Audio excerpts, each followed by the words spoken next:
So the other day I was adjusting the rockers on this motor, getting it ready to put in, and I noticed there was a ton of play on these shafts. I don't know if you can see.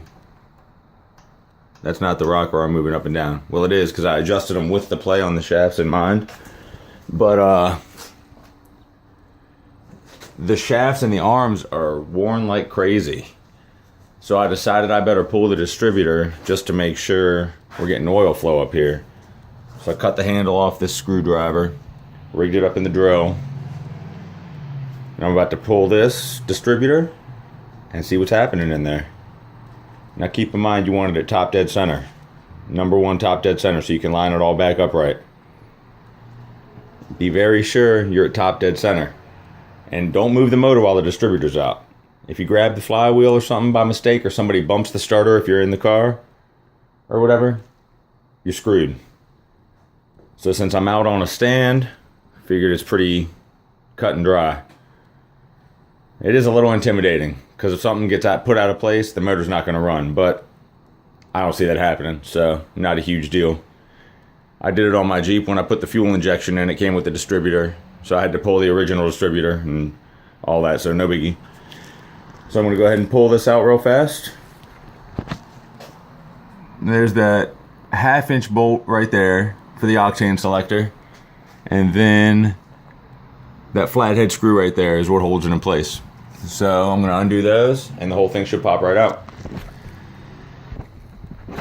So there it is. The sun's like beaming in on me. Distributor pulled.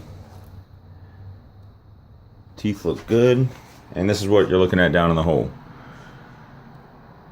Not much.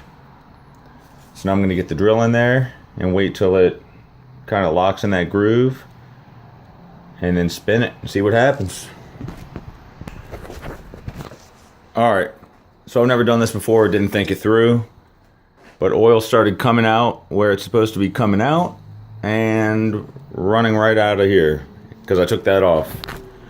So I put some napkins there, so we're going to see what happens.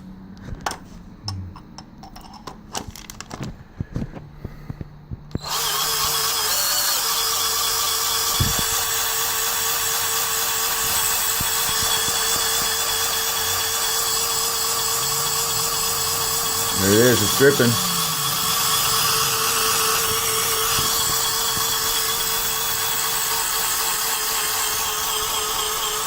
Not coming out of that one.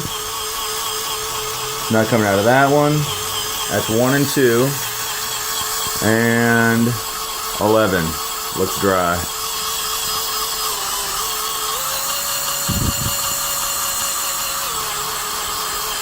So, oh, there it is. It's coming out of 1.